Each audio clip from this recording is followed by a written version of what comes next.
Good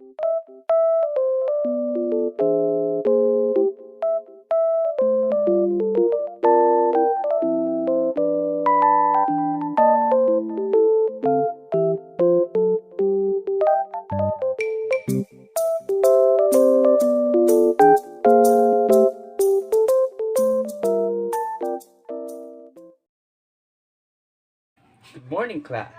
So today we will be talking about fungi, protists, and bacteria.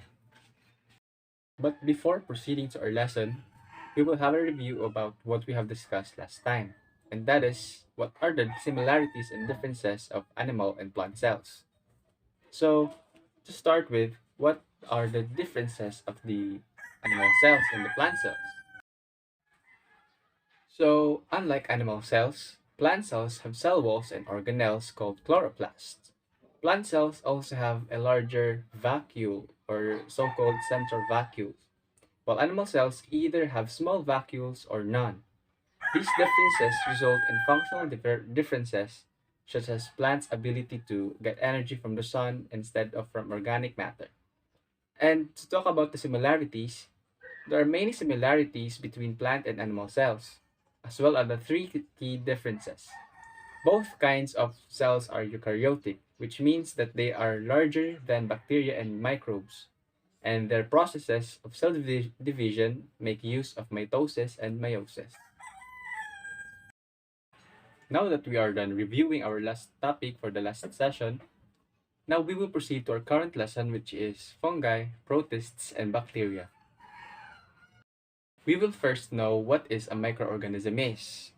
So microorganisms are tiny bits of life that can be unicellular or multicellular. Microorganisms are also known as microbes.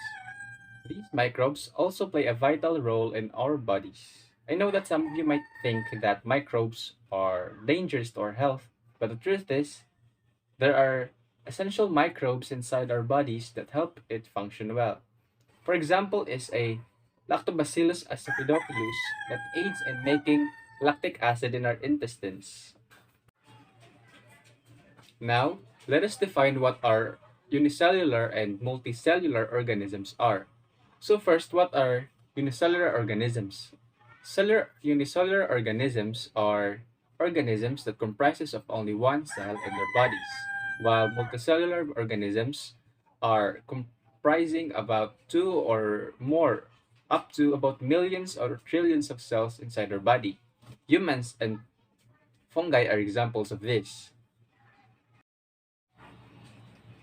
Examples of unicellular organisms are bacteria, protists, and yeasts.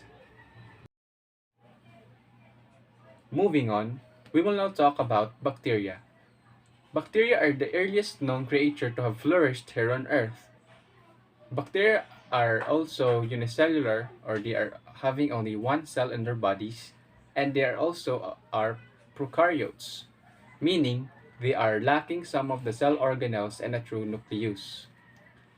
Though they may be prokaryotes that are lacking some of the cell organelles, they are also very versatile organisms, surviving in extremely inhospitable conditions. Such organisms are called extremophiles. You might be thinking that bacteria are bad and only causes us illnesses. Now let's break this stigma. There are good and bad bacteria. The one that I have mentioned earlier, the Lactobacillus acidophilus, is an example of a good bacteria. So, we will now proceed to the useful bacteria, or the bacteria that are beneficial to us, or to the environment they are living in. Not all bacteria are harmful to humans. There are some bacteria which are beneficial in different ways, which means they have something good to give to us. Listed below are few benefits of bacteria. First is it converts milk into curd, and that is the work of the lactobacillus, or the lactic acid bacteria. An example of that is the one that I have mentioned earlier. Second is to ferment food products, and that is the work of Streptococcus, or the bacillus. Third is it aids our digestion and improves our body's immune system. This is the work of actinobacteria, firmicutes, and proteobacteria. The last benefit of bacteria to our body is the production of antibiotics, which is used in the treatment and prevention of bacterial infections.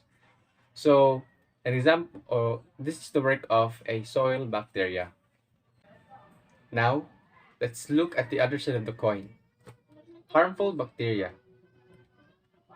There are bacteria that can cause multitude or a variety of illnesses to our body. They are responsible for many of the infectious diseases like pneumonia, tuberculosis, syphilis, and tooth decay. Their effects can be rectified or can be avoidable or can be cured by taking antibiotics and prescribed medication. However, precaution is much more effective. Prevention is better than cure, others might say. Most of these disease-causing bacteria can be eliminated by sterilizing or disinfecting exposed surfaces, instruments, tools, and other utilities. These methods can include application of heat, disinfectants, UV radiations, pasteurization, boiling, etc. Bad bacteria includes Escherichia coli, or most commonly known as E. coli bacteria, that causes urinary tract infections or UTI, food poisoning, and meningitis, and some species of Salmonella that can cause food poisoning and typhoid fever.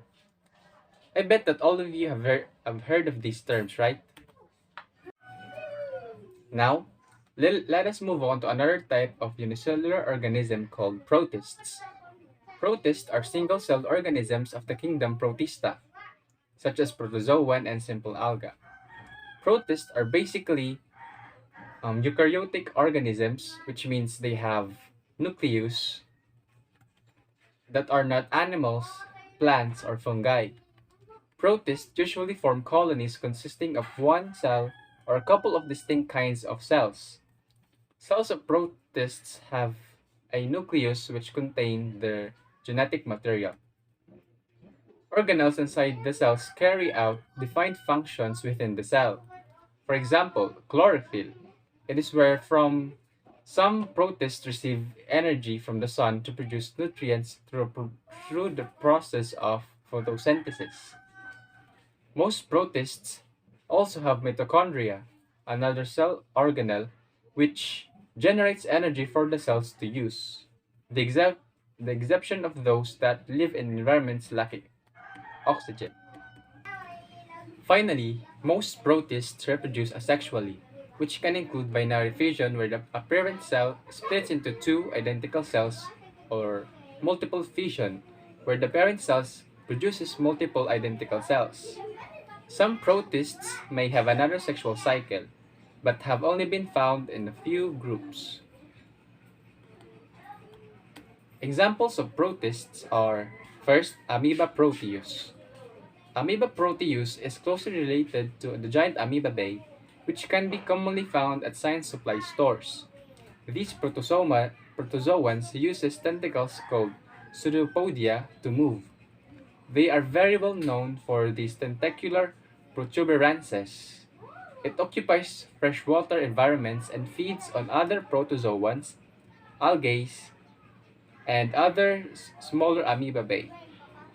Under a microscope, they may appear in a variety of colors. Second example is Euglena gracilis. Euglena is best known and most often studied member of the class Euglenoidea, which is a diverse group containing hundreds of species. They are found in fresh and salt waters, and are abundant in quiet inland waters. This is where they may bloom in a large numbers, sufficient to color the surface of ponds and ditches green and red.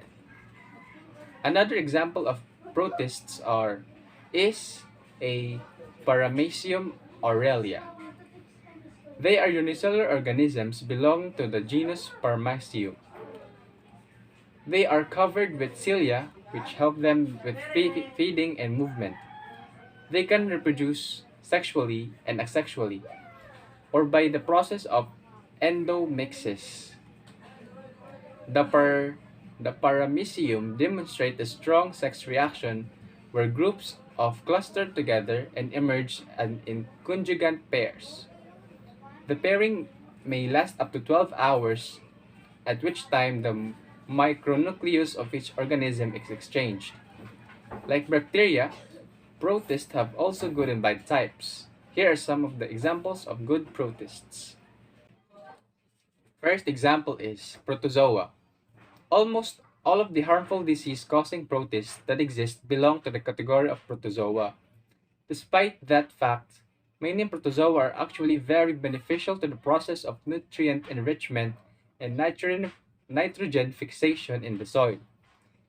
Many different species of protozoa, bacteria, and fungi break down organic matter in the soil and produces nitrogen and other nutrients, which are deposited into the soil. Plants use these nutrients to spur growth. Next example is green algae. Green algae are microscopic, plant-like organisms that produce energy via photosynthesis. They are exclusively found in the group Chlorophyta, which also includes multicellular plants. Green algae are an important food source for fish classified as algae eaters. Green algae are generally harmless and even beneficial. However, if an algal bloom occurs in a body of water, it can cause mass die-off of the aquatic creatures in that area. Next example is brown and red algae. Phaeophyta or brown algae are also beneficial types of protists. These include algae such as kelp. These algae are food sources for fish as well as humans. They are having large amounts of iodine, which is a necessary nutrient for life. Brown algae are also a source of alginate, an ingredient used in food production. The other category for algae is red algae or rhodophyta, is used to make nori or the seaweed wrap component of sushi. Another example of the beneficial protists in the environment are slime mold. Slime mold is a very unusual life form. It is typically classified as protists. However, it has several characteristics that is similar to plants, fungi, and even animals. Slime molds are composed of unicellular organisms that form a large supercell colony of organisms, meaning they clump up together and they form this large group. They are not generally harmful organisms and are even beneficial in that they eat decomposing plant matter. Scientists often study slime molds in order to gain a greater understanding of plant and fungi evolution. Now, let us proceed to the bad ones. An example of a disease that is caused by a protist is a malaria. Malaria is caused by Plasmodium, a protist that uses mosquitoes as an interment host before infecting humans, which means they are using mosquitoes as their means or their vessel to infect humans or any other organisms. Once a human is infected with malaria, common symptoms include fever, chills, sweating, headache, nausea, vomiting, and body aches. Very severe cases of this disease can cause organ failure and blood abnormalities. There is no cure for malaria, although there are vaccinations that can be given before exposure. Another illness that can be caused by a protozoa, by a protist, is African sleeping sickness, and that is caused by a trypanosoma protists. As the name implies, this disease is most common in Africa as a result of continent's abundance of tsetse flies that transmit the disease. Both humans and domestic animals can be infected. In early stages of infection causes fever, headaches, joint pain, and itching. As the infection progresses and becomes more severe, additional symptoms develop, including confusion, poor coordination, sleep disturbances, and unusual behaviors. Most cases are fatal, although in a few instances, non-symptomatic carriers have been identified. Another illness that can be caused by a infection of a protist is giardiasis. Giardiasis is caused by Giardia protist. Humans consume them by eating or drinking food or water contaminated by fecal material, which or poop or the waste material of any animal. Giardia can survive common disinfection methods. An infected human might experience diarrhea, gas, vomiting, stomach cramping, nausea, and dehydration. Sometimes symptoms also include eye and skin irritation. Medication is available to treat giardiasis, so that is a good thing. These are just from a few examples. That is why we need to be careful on what we are taking into our bodies, and regular washing of the hand is a must. Now that we are done discussing about protists and bacteria, we will now proceed to fungi. Fungi can be single-celled or very complex multicellular organisms. They are found in just about any habitat, but most live on land, mainly in soil or on plant material rather than in the sea or fresh water. A group called the decomposers grows in the soil or on dead plants matter, and where they can play important role in the cycling of carbon and other elements. Some of the parasites of plants causing diseases such as mildews, rusts, scabs, or canker. In crops, fungal diseases can lead to significant monetary loss for the farmer. Very small number of fungi cause diseases in animals. In human, these include skin diseases such as athlete's foot, ringworm, and thrush. We will now learn the types of fungi. Is everybody catching up with the lesson? I hope you are. Okay, let us proceed. Types of fungi. Fungi are subdivided on the basis of their life cycles, the presence or structure of their fruiting body, and the arrangement of the type of spores or the reproductive or distributal cells they produce. The three major groups of fungi are first, multicellular filamentous molds. Again, multicellular filamentous molds. These are molds that are made up of very fine threads called our hyphae. Hyphae grow at the tip and divide repeatedly along their length, creating a long branching chain. The hyphae keep growing and intertwining until they form a network of threads called mycelium. Digestive enzymes are secreted from the hyphal tip. These enzymes break down the organic matter found in the soil into smaller molecules which are used by the fungus as food. This type of fungus is seen like the brush head that you have in your hair brushes. This may grow on beads that is left in the moist plastic bag for 7 days. The next type of fungi is macroscopic filamentous fungi. Again, macroscopic filamentous fungi. Macroscopic filamentous fungi is also grow by producing a mycelium below the ground. They differ from molds because they produce visible fruiting bodies, commonly known as mushrooms or toadstools. So, mushrooms are examples of this that hold the spores. The fruiting body is made up of tightly packed hyphae, which is divided to produce the different parts of the fungal structure, for example, the cap and the stem.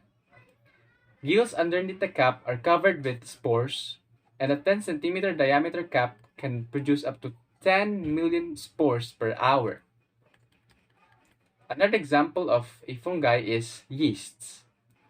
Yeasts are small, lemon-shaped single cells that are about the same size as red blood cells. They multiply by budding a daughter cell of the original parent cell. Scars can be seen on the surface of the yeast cell where buds are broken off. Yeast such as Saccharomyces play an important role in production of bread and in brewing. Yeasts are also one of the most widely used model organisms for genetic studies, for example, in cancer research.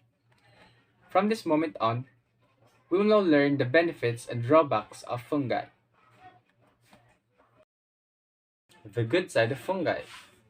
Fungi play a crucial role, if not the most important, role in our ecosystem. Fungi degrade living and dead trees and leaf litter on the forest floor. There would be no soil without fungi. And what is perhaps fungi's most important function is their ability to sequester carbon. Fungi decompose fallen trees and feed on their wood. The fungi retain carbon, and when they die, they form part of the soil structure, which again retains the carbon within the soil. On the other side of the coin, here are the bad sides of fungi. One of the great things about fungi is there aren't many negatives. There are many species of fungi, such as the infamous death cap and the Amanita muscaria, amongst others, that are poisonous and deadly when consumed. The poison fire coral, a Japanese species of fungi, was recently discovered in Queensland. This species of fungi, when consumed, can cause organ failure and brain damage. Some of the fungi are edible, meaning they can be eaten. You just have to know which are safe and not. That is why before consuming such, we have to do some researches to avoid getting ill. We all just need to be cautious when dealing with the things that we have discussed. You should bear in mind the benefits, the good side of bacteria, protists, and fungi, as well as its harmful bad side. Is that understood, everyone? I hope that you have understood our lesson very well. Okay, to really prove that you have gained something, I will give you a quiz later. But for now, we will have an activity again. Our activity will be in the form of recitation, but with a twist. You will be grouped by 4 members. Now go find your groups. So, what you will be doing is, I will start with a word. For example, A. Each of the members will add another word until you have created a sentence. For instance, Mr. Jovencent added dog, then Estelito added ate, Jessa added a, and finally Denzel added dog food. We have made a sentence. A dog ate a dog food. Is that clear? Okay, so let us start. For group 1, your first word is microorganisms. So you may start now. Is our activity fun? Now that you have minds are refreshed, let us now proceed to our quiz. So our quiz will be in the form of identification. So here are the directions. Provide the terms that is described in each number. Write it in capital letters. Make sure that the spelling is correct. No considerations will be given. Good luck. We are almost done with our class today. But before that, I will give you your assignment for tomorrow.